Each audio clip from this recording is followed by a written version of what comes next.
Salut à tous, aujourd'hui deuxième vidéo sur vos participations au défi Emmenez-moi. Petit rappel encore une fois très rapide, je vous propose une chanson qui est Emmenez-moi de Charles Aznavour et ensuite vous faites un dessin, une illustration, une vidéo, ce que vous voulez par rapport à ce que tout ça vous fait ressentir, ce que vous voulez exprimer par rapport à ça. Donc la première vidéo, il y a un lien dans la fiche juste en haut à droite ou dans la description pour aller la regarder, histoire de voir comment c'était avant.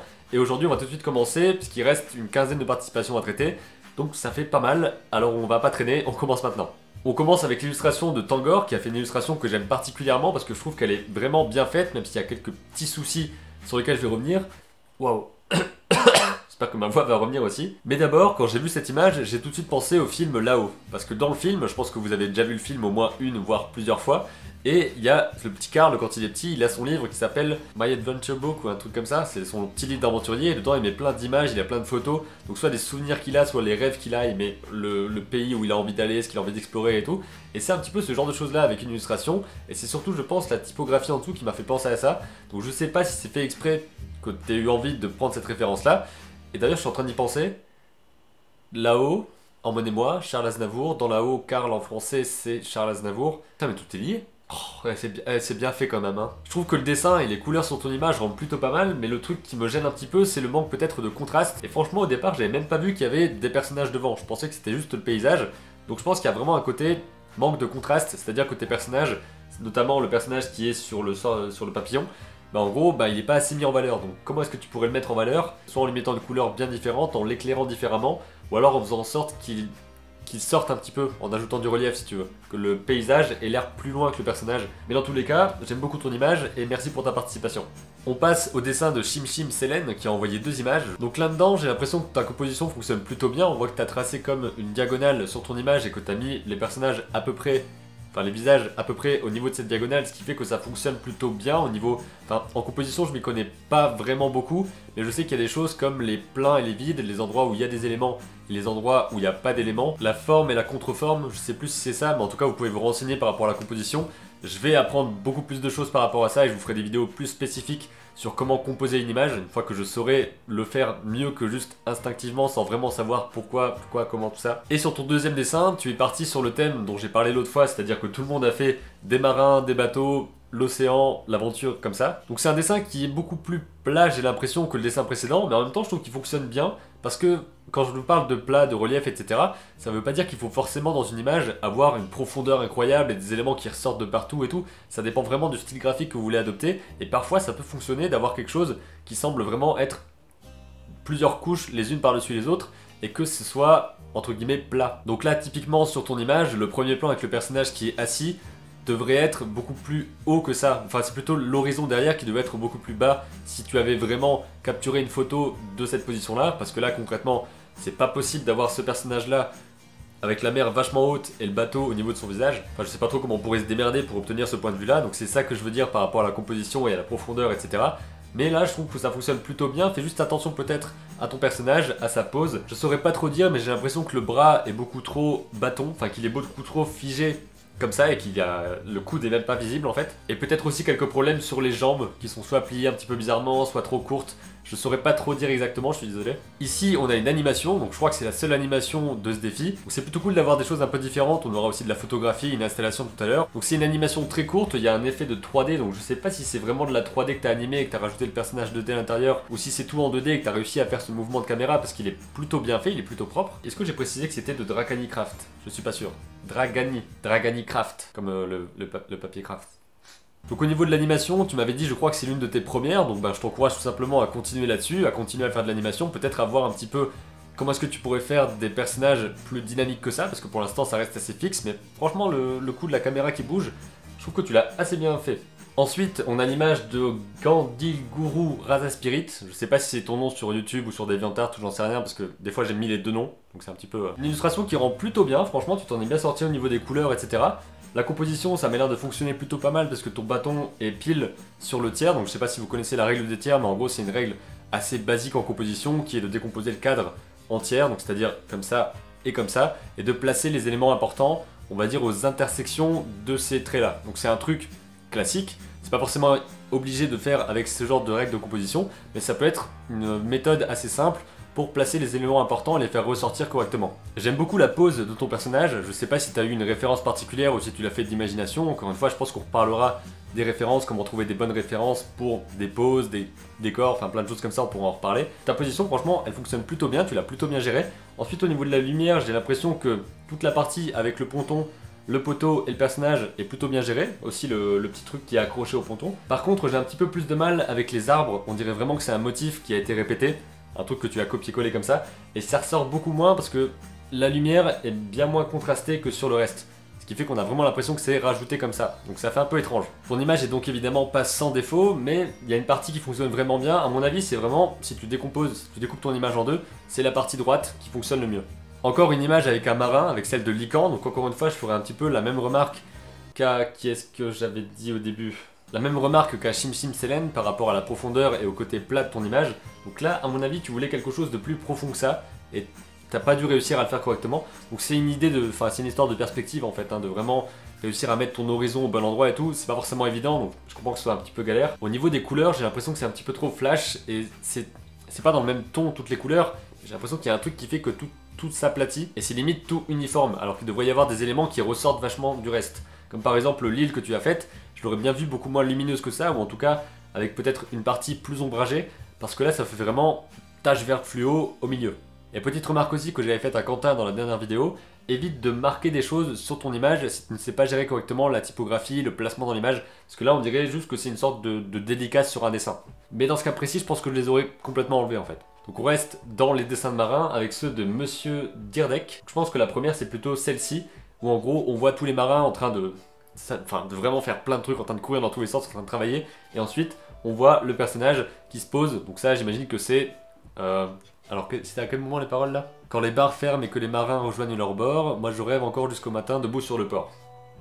Je pense que c'est là.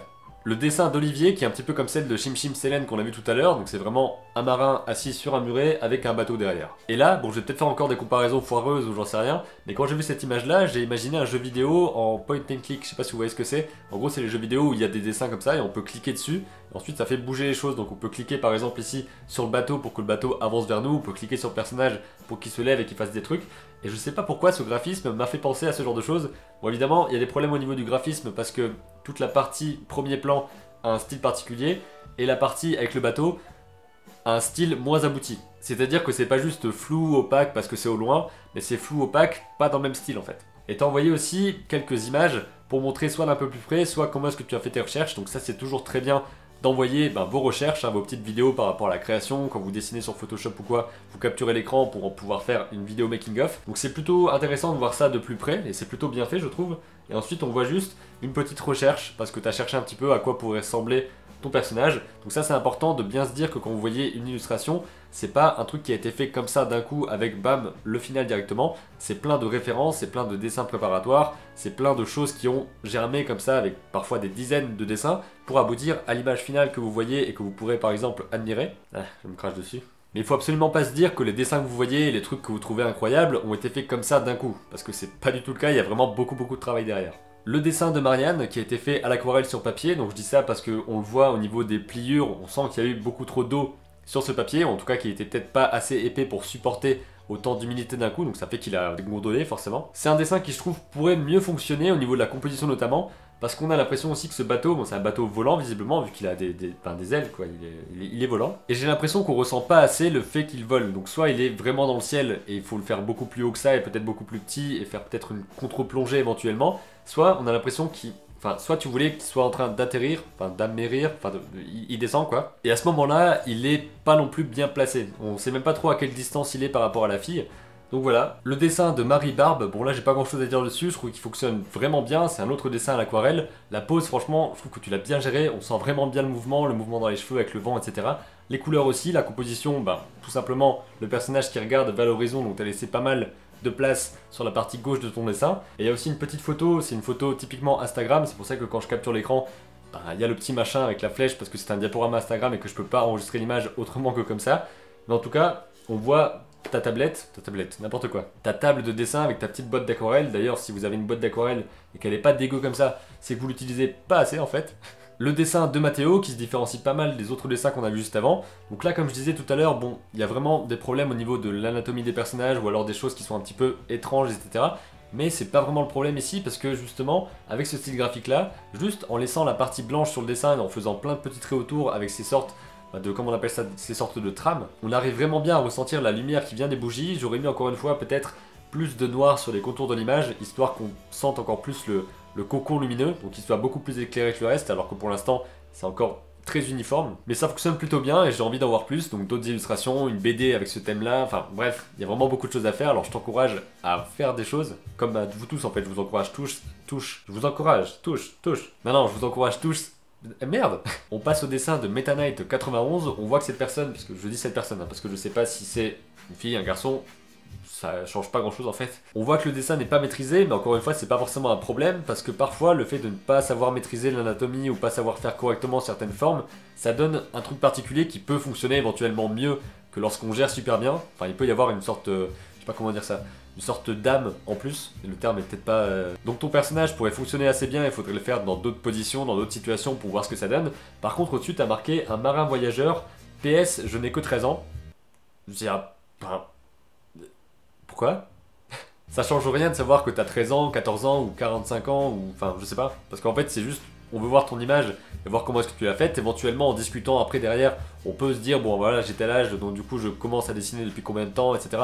Ça peut entrer en compte dans le fait éventuellement de donner un conseil qui soit plus constructif par rapport au moment où tu as commencé à dessiner, ce qui n'a d'ailleurs pas grand chose à voir avec l'âge. Mais là, le marquer directement sur ton image, c'est-à-dire que tu as quelque part un petit peu gâché ta feuille, parce que tu as marqué ça en gros sur ton dessin, c'est pas forcément la meilleure chose à faire, donc je pense pas que c'était vraiment utile. Je t'encourage à refaire ce personnage-là sur une autre feuille et à juste, ben voilà, dessiner et ne pas te dire ouais j'ai que 13 ans, alors ça veut dire que c'est bien pour mon âge, ou alors ça veut dire que c'est pas assez bien pour mon âge. On s'en fout en fait de ça. Tu mets juste tes dessins, tu les partages et tu vois ce que ça donne, mais on veut voir des dessins. On veut pas forcément savoir quel âge tu as derrière, ça change pas grand chose, ça rentre pas vraiment en ligne de compte, j'ai l'impression. L'image de Roxane Miras, ou Mira. Donc encore une fois ici, j'ai pas grand chose à dire, le dessin est bien fait, la composition est correctement maîtrisée. L'idée est assez simple, hein, juste les cheveux qui forment les vagues et on met des bateaux dessus, donc l'idée est assez simple mais fonctionne vraiment pas mal. Il y a juste éventuellement le pull qui du coup ressort moins que le reste, il pourrait y avoir le même soin sur le pull que sur la chevelure, mais c'est du détail. Et ici on peut voir aussi un petit crayonné pour voir à quoi ça ressemblait au départ. L'image de Steven LP, donc c'est la seule image qui a été faite en 3D, donc il y a vraiment quelques petits trucs qui ressortent, hein, comme par exemple celle qui a fait de l'animation, celui qui a fait de la 3D, d'autres qui ont fait de la photographie, ça va arriver d'ici quelques minutes. Le personnage fonctionne assez bien, enfin il a l'air d'être plutôt bien fait. J'aime aussi la silhouette de l'oiseau, la silhouette du bateau, mais le tout ensemble, ça fait peut-être un petit peu trop au niveau de la composition, et on dirait plus, comment dire, on dirait plus une pub, une affiche ou un truc comme ça, ou une pub sur un bus. C'est pas dégradant hein, quand je dis ça, c'est juste on dirait une sorte de composition pour une affiche, ou une pub, enfin tu comprends quoi. Je pense que c'est dû aux couleurs, au fait que ce soit placé comme ça, qu'il y ait vraiment le titre, genre toi aussi trace ta route, du style intégrer l'armée de l'air, tu vois, enfin l'armée de mer, la marine. Donc j'imagine que c'était voulu, est-ce que tu voulais vraiment faire un travail comme ça, un truc de graphiste, ou ce soit une affiche pour quelque chose, ou alors est-ce que tu voulais faire quelque chose de plus narratif? À ce moment-là, je trouve que ça fonctionne peut-être un petit peu moins. Donc à toi de me dire dans les commentaires ce que tu voulais faire avec ça. Mais en tout cas, je t'invite pour le prochain défi aussi à faire de la 3D, parce que ça peut vraiment être quelque chose qui va différencier des autres images, et je vous encourage vraiment à faire plein de choses différentes, même s'il y a beaucoup de dessins, d'illustrations, vous pouvez évidemment faire plein d'autres trucs. L'image de Valentin, qui je trouve s'est vachement améliorée depuis les précédents défis, ou alors j'ai vraiment pas vu beaucoup d'images l'autre fois, ou que j'ai pas vu les meilleures, mais là franchement, au niveau des couleurs en elles-mêmes, au niveau de l'ambiance, l'ambiance et le détail rendent vraiment super bien, mais par contre j'ai vu un truc que j'avais pas vu au départ du tout, en zoomant, c'est les petits personnages en fait, les petites silhouettes qui font vraiment bonhomme bâton fait comme ça avec un pinceau de base sur Photoshop, et genre... ça enlève un petit peu à la classe de ton image, donc je t'aurais conseillé plutôt de les enlever ou d'essayer de mettre des silhouettes un petit peu plus définies qui rentrent bien, qui correspondent mieux à ton style graphique du reste de l'image, parce que ça m'intéresserait bien de savoir comment est-ce que tu as fait les lumières d'arrière-plan, qui sont vraiment super bien faites, ou alors juste en commentaire si tu peux dire les quelques références, les artistes qui t'inspirent le plus, ou si tu as des choses particulières à dire au niveau ressources pour faire ce que tu as fait. Parce que ça m'intéresse, et je pense que ça peut intéresser les autres aussi de peindre comme toi. Et pour finir, on passe aux 3 dernières participations qui sont des médiums un petit peu particuliers parce qu'il y a de la photographie, de la vidéo et de l'installation. C'est le travail de Nassim Vilom qui a déjà participé avec des photographies dans le précédent défi. Et là, il a fait 4 images, donc je vous les montre ici. Donc il y a la première d'abord avec sa main et le coucher du soleil, donc je sais pas trop où est-ce que t'es en termes de décor, de pays, etc. Mais ça a vraiment l'air super cool. Une photo de la mer, ou plutôt de l'océan j'imagine, je sais encore une fois pas trop où t'es. Niveau composition, on est sur des trucs assez basiques mais qui fonctionnent bien évidemment, hein, avec la ligne d'horizon au milieu, d'un côté le ciel, d'un côté la mer, la limite, tout ça, tout ça. Une photo que je trouve un peu moins réussie parce qu'elle est plus floue que les autres et je sais pas trop, enfin, je vois que tu voulais faire une composition avec tes deux petites lumières, enfin tes deux petites lumières, c'est-à-dire un lampadaire et la lune en fait, hein. C'est pas vraiment deux petites lumières mais je l'apprécie un peu moins, je sais pas trop à quel niveau, est-ce que c'est la composition, est-ce que c'est les couleurs, je sais pas trop. Et ensuite, peut-être mon image préférée dans celle que t'as envoyée, avec la terre au milieu, le ciel au-dessus et le reflet du ciel dans l'eau en dessous. Donc c'est aussi assez simple comme idée. Mais je trouve que ça fonctionne plutôt bien. Et puis tu gères bien la photographie en fait, je sais pas trop quel sujet est-ce que tu aimerais traiter dans tes photographies, donc n'hésite pas à me dire tout ça dans les commentaires, hein, si c'est un thème de prédilection ou alors une question principale que tu veux évoquer, que tu veux traiter dans tes images. Mais en tout cas, t'es le seul qui participe avec de la photographie, donc c'est plutôt cool d'avoir ça. Ensuite, la participation de Jonathan Vacarez qui a fait une installation, donc qui a accroché plein de trucs pour se faire une sorte de cabane, une sorte de cocon. Il a appelé ça le pays des merveilles ou la mer de plumes. Et je laisse défiler les quelques images ici pour que vous puissiez voir à peu près à quoi ça ressemble. Ce qui est un petit peu dommage, c'est que j'ai l'impression qu'il n'y a pas d'images qui donnent une vue d'ensemble en fait. C'est surtout des zooms sur un peu tout, donc je pense que c'est la première qui donne le plus la vue d'ensemble. Et j'ai l'impression que t'es aussi dans une chambre universitaire, si je me trompe pas. Ça a peut-être pas trop de rapport, hein, mais ça me fait penser aux cabanes qu'on se faisait quand on était petit. Enfin, je sais pas si vous faisiez ça aussi, mais en gros, vous savez, avoir un canapé, prendre des couvertures, foutre des chaises en dessous pour faire des poteaux, mettre des pinces à linge, on se balade en dessous comme ça. C'était trop bien quoi. Il y a beaucoup trop de soleil, je suis tout blanc comme un cul. Et enfin, toute dernière participation, c'est celle de Corentin qui a fait une vidéo, qui a fait un montage, une sorte de clip sur justement la chanson Emmenez-moi que j'avais proposée. C'est une sorte de compilation de différents voyages, il m'a dit que ça avait été fait durant ces différents voyages à Paris, en Corse, à Lorient, en baie de Somme et en Lozère, donc un peu partout. Et je trouve ça plutôt bien d'avoir une vidéo comme ça qui montre différents endroits et qui montre aussi un petit peu de ta sensibilité par rapport à la musique et au montage que tu as dû faire. C'est la première fois qu'on me propose une vidéo comme ça dans un défi et ça fait plutôt plaisir de voir ça. Évidemment, je vous montre pas tout parce que la vidéo elle dure 2 minutes 17, mais je vous mets évidemment un lien dans la description pour aller voir sa vidéo et aussi tous les autres liens vers ce qu'on fait dans la... Et aussi d'autres liens dans la description vers tout ce qu'ont fait les participants, c'est-à-dire les DeviantArt, les Facebook, tout ça, tout ça. Donc voilà, la revue sur vos participations en défi est maintenant terminée. J'ai trouvé ça plutôt cool à faire parce qu'il y avait moins de participants que la dernière fois, mais il y avait aussi plein de choses différentes, même si c'était tous des marins avec des bateaux. Mais ça m'a beaucoup plu de parler de tout ça et j'espère que ça vous a plu aussi de le regarder. N'hésitez pas dans les commentaires à me dire ce que vous avez pensé, des images que vous avez vues, mais aussi à me donner des idées, des suggestions pour les prochains défis. Donc si vous avez un thème particulier que vous aimeriez aborder ou quoi que ce soit, n'hésitez pas à le faire savoir et ça pourra peut-être être le prochain défi qui arrivera bientôt. Comme d'habitude, laissez un j'aime en dessous de la vidéo si ça vous a plu, partagez-la pour qu'elle soit vue par plus de monde et pour qu'on puisse développer tout ça et qu'il y ait de plus en plus de personnes qui participent à ces défis-là et qui se mettent à créer des choses. Je vous dis à bientôt pour une prochaine vidéo et d'ici là, comme d'habitude, créez vos images et racontez vos histoires.